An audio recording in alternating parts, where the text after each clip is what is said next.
Voilà, je vous passe la parole, merci. Merci beaucoup. Donc je vais essayer de relever cette gageure qui est de vous présenter la méthode Hay et les références marché en 10 minutes. Mais je suis très optimiste, ça devrait bien se passer.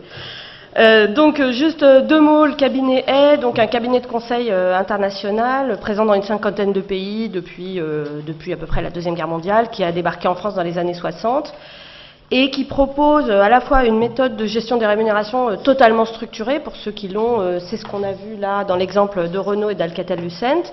Donc c'est une méthode packagée, toute prête, clé en main, et qui accompagne cette méthode la proposition de références marché, les fameuses références marché. Donc c'est des statistiques qui sont établies par Hay et en France, mais dans tous les pays. Et pour vous situer l'importance du cabinet, en France, il collecte des données de salaire réels de 880 000 salariés dans 500 entreprises. C'est à la fois beaucoup et pas beaucoup, puisque ça ne représente pas tous les salariés de France, mais c'est suffisant pour légitimer le poids et la valeur de leurs références marché.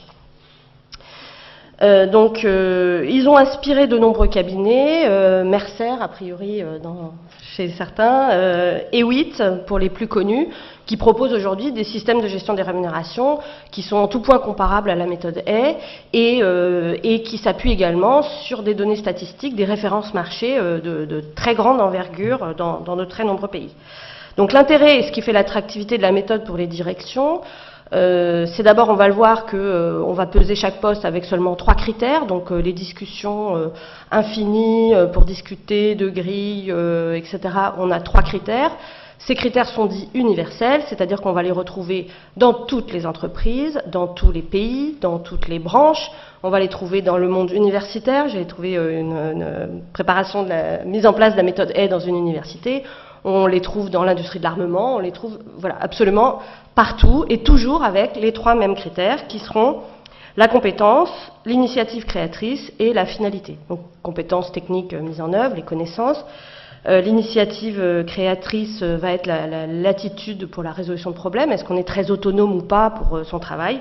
Et la finalité, c'est l'ampleur, sur quelle part de l'organisation mon poste a un impact. Est-ce que j'ai un petit impact ou un grand impact sur l'organisation? Je vais très vite, il y a quand même des sous-critères, c'est un petit peu plus compliqué que ça. Mais pour les entreprises, c'est extrêmement séduisant d'avoir un système aussi simple et aussi éprouvé, c'est-à-dire qui est aujourd'hui en place dans des centaines et des centaines d'entreprises de par le monde. C'est aussi un système qui va permettre, dans un même groupe, puisqu'on parle principalement de groupes et souvent de groupes internationaux, de peser avec un même système des postes qui sont dans des pays différents et des postes qui sont couverts par des conventions collectives différentes. Et là, on voit bien qu'on va s'affranchir de l'outil convention collective, qui est pourtant très structurant chez nous, qui va rester une référence. Les personnes, il ne s'agira pas de les rémunérer en dessous des valeurs conventionnelles de leur branche. Néanmoins, c'est un autre système de gestion qui va se mettre en place. Alors, comment ça va fonctionner? On va avoir donc d'abord en général des comités Hay. Les comités Hay vont être composés de managers RH et consultants Hay.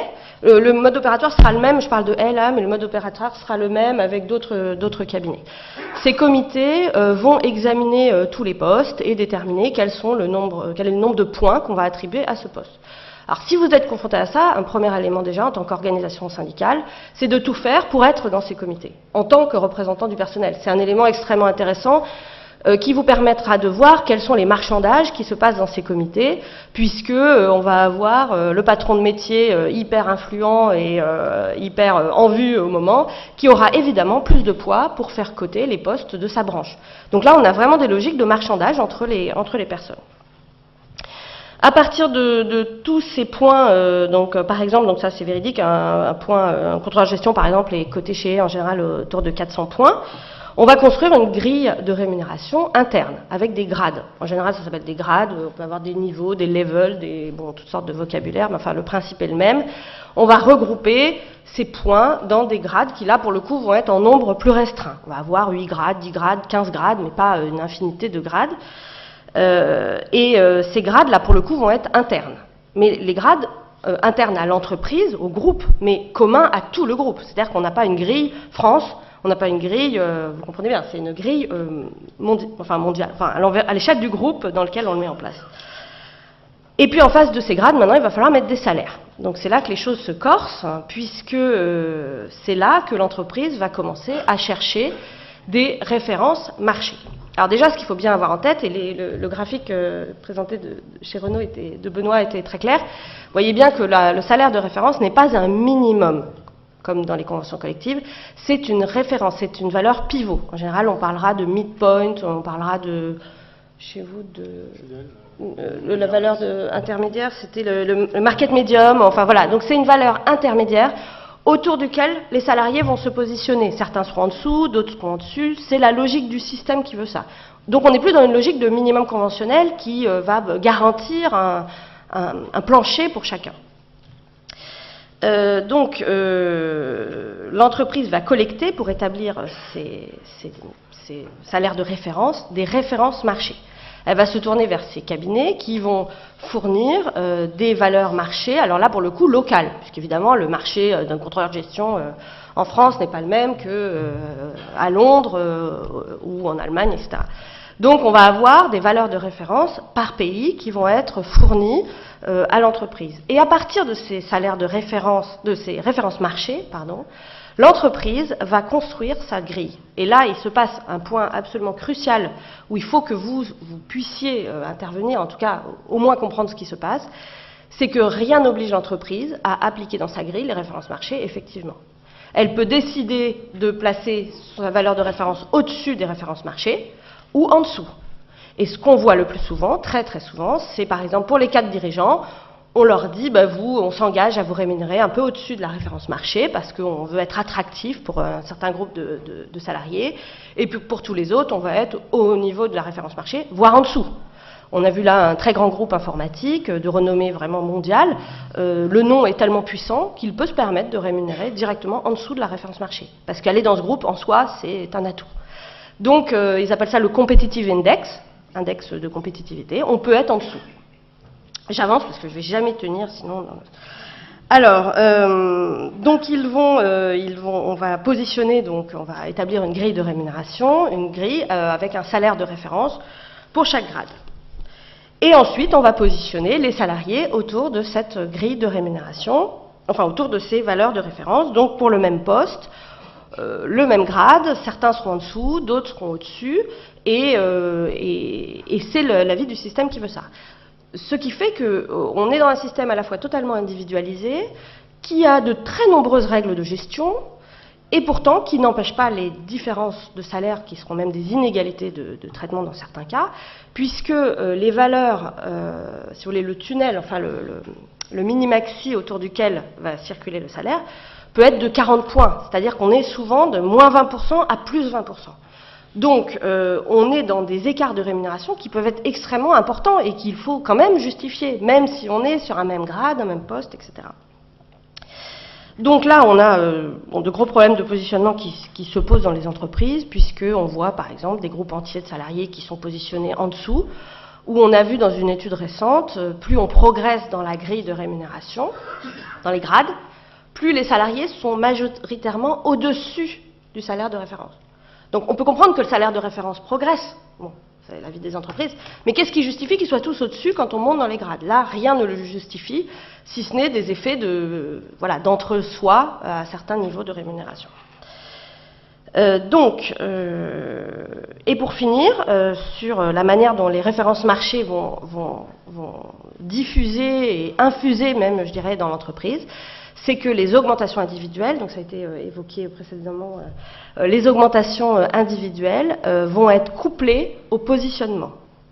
C'est-à-dire que votre augmentation individuelle sera le résultat à la fois de votre positionnement par rapport au marché, donc à cette fameuse référence, et de votre résultat à l'évaluation. Donc il y a quelque chose de totalement mécanisé qui se met en route et qui prive de toute décision, en fait, enfin, il y a des marges de décision, mais qui sont de plus en plus limitées.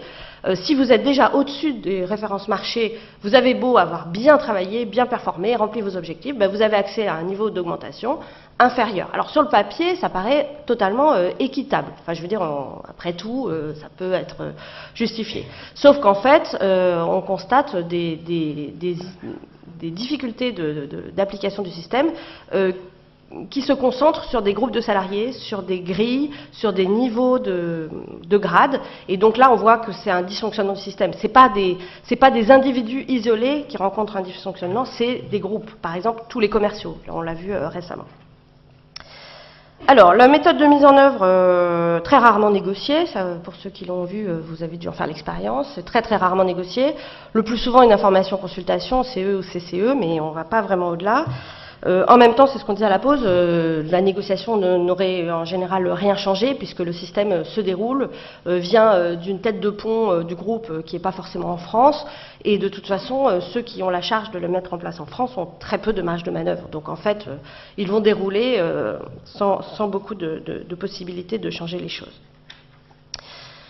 Alors, pour finir, je vais aller vite, mais après ça peut être l'objet de questions. Nous, on constate un dysfonctionnement majeur qui est un accroissement des écarts de rémunération. Pour les cadres, depuis longtemps, on voit une évolution favorable, donc Bernard en parlait en introduction, des salaires moyens des cadres. Néanmoins, les salaires médians ne bougent pas. Ça signifie bien qu'il y a toujours autant de cadres, la moitié pour ceux qui, la médiane, toujours autant qui sont rémunérés en dessous d'un certain niveau de salaire. Pourquoi la médiane progresse plus vite que la moyenne plus vite que la médiane? Parce qu'il y a des hauts salaires qui, eux, progressent plus rapidement. Et il nous semble aujourd'hui, alors bon, c'est une intuition, le fruit de toutes les missions sur lesquelles on travaille, qu'il peut y avoir aujourd'hui un lien entre ces méthodes de gestion des rémunérations et ces écarts constatés sur le terrain, dans la mesure où le système en lui-même produit, il nous semble, ce type de dysfonctionnement, et en tout cas légitime ces écarts, puisque ces écarts seraient tout bonnement inacceptables d'un point de vue de la vie collective de l'entreprise. Qu'est-ce qui justifie un salaire de 250 000 euros? Bon, ça pose quand même question. Mais si c'est le marché qui l'a dit, tout de suite, on n'a plus beaucoup d'arguments. Voilà. Alors, je vais aller très très vite. On a identifié des dysfonctionnements, des difficultés pour les salariés. D'abord, on a ce système de ranking qui dit pas son nom, c'est-à-dire qu'il faut faire rentrer tout ça dans un budget. Donc, on sait à l'avance qu'on a tant de 0, tant de 5%, tant de 10% d'augmentation à distribuer. On a un système qui est complexe, qui est souvent peu transparent, qui s'impose à chacun sans qu'il sache très bien d'où il vient et pourquoi on obtient ce type de résultat, et qui est totalement mécanisé. Donc chaque décision est le fruit quasiment d'un algorithme. Vous êtes dans la case un tel, donc ça va donner cette augmentation ou ce salaire, et ça réduit les marges d'action des salariés. Pour les managers, alors là c'est vraiment le problème, c'est que les possibilités enfin, les managers sont dépossédés des outils d'action et de reconnaissance qui sont traditionnellement attachés à leur poste. Il y a souvent aussi un problème de confiance, ils sont déresponsabilisés très souvent et ils ont souvent un manque de confiance dans le système, ce qui fait qu'ils vont hésiter à discriminer fortement, le terme discriminer, pas à prendre au sens discrimination, discriminer fortement pour donner des très fortes ou de très mauvaises évaluations. Parce que comme il y a une faible confiance dans le système, on ne sait pas trop ce que ça peut faire et on constate que souvent, les résultats des entretiens annuels, c'est tout le monde est à la valeur du milieu, il n'y a pas beaucoup de très bons ou de très mauvais finalement. Et donc, à quoi ça sert, À quoi ça sert si finalement tout le monde a à peu près la même chose à la fin? Alors, pour les DRH, position extrêmement compliquée. Alors, je ne parle pas des DRH groupes, je parle des DRH locaux, ceux qui sont vos interlocuteurs, puisqu'ils ont le rôle ingrat de justifier, de mettre en œuvre un système sur lequel ils n'ont aucune prise. Donc, ils n'ont pas de marge de manœuvre pour adapter ce système. Et pour vous donner un exemple, dans un grand groupe, là récemment, on a vu qu'il y avait un responsable Comp and Ben IMIA, donc en bon français, un responsable rémunération, Europe, Moyen-Orient, Afrique. Cette équipe-là a pour rôle de produire la totalité des grilles de rémunération, des directives d'augmentation pour la zone Europe, Moyen-Orient, Afrique. Donc vous doutez bien que le DRH en France, qui après rentre en négociation annuelle, il a pris toutes ces consignes et il n'a pas beaucoup de latitude d'action pour arriver voilà, il est un peu démuni face aux négociateurs, forcément. Alors pour les organisations syndicales, grosse difficulté évidemment, puisqu'il y a très très peu de marge de manœuvre. Et nous, on entrevoit une piste qui est difficile, enfin je ne vous cache pas, qui est difficile, qui est puisqu'on voit bien que les approches quantitatives sont très compliquées, elles sont très bornées, vous êtes très encadré à peu près sur tout, donc vous n'avez pas beaucoup de possibilités d'agir. En revanche, il peut être intéressant d'aller sur le fonctionnement de ce système, c'est-à-dire de se faire inviter dans les comités et de décortiquer avec, avec l'aide des experts comptables, mais de comprendre comment on est passé des références marché aux grilles de rémunération, vraiment de rentrer dans le moteur pour en comprendre tous les fonctionnements et en particulier, j'insiste là-dessus, de rentrer dans les résultats des évaluations. Puisqu'on voit bien maintenant que ça sera une conséquence mécanique, l'évaluation donnera un niveau d'augmentation, donc rentrer vraiment dans le fonctionnement de l'évaluation, puisqu'on constate là encore, nous, ce qui nous semble être un grave dysfonctionnement, c'est que on a fait des études là-dessus dans des missions, et on voit que dans les entreprises où on avait fait ça, plus on monte en grade, plus les résultats des évaluations sont bons. Or, ou plus les variables, les objectifs sont atteints. Rien ne justifie que les variables théoriques soient plus élevées. Mais qu'est-ce qui fait, pourquoi les cadres dirigeants auraient mieux atteint leurs objectifs? Ça n'a aucun sens. C'est que leurs objectifs n'étaient pas suffisamment ambitieux, c'est que... voilà. Mais ça n'a absolument aucun sens. Ils ne sont pas meilleurs, ils ont des responsabilités différentes, mais rien ne permet de justifier qu'ils aient mieux performé que le cadre, toujours le contrôleur de gestion dont je vous parlais tout à l'heure, qui produit du reporting. Voilà, c'était un petit peu rapide, excusez-moi, mais j'ai à peu près tenu le temps. Non, merci beaucoup, c'est très clair. C'est très clair, je crois qu'on a fini d'achever Philippe Denimal, qui s'en remettra peut-être pas beaucoup. Vous comprendrez pourquoi aussi on n'a pas invité notre grand témoin de l'année dernière, je crois, Yves Lichtenberger, qui, je pense, aurait eu également des raisons de se décourager. À mon avis, par contre, Renaud Dutertre, cet après-midi, va faire son miel d'un certain nombre de résultats qu'on a présentés ici, et j'imagine comment Olivier Favreau va pouvoir nous parler des critères de justice et de la façon dont le marché représente le critère de justice ultime dans tout ça.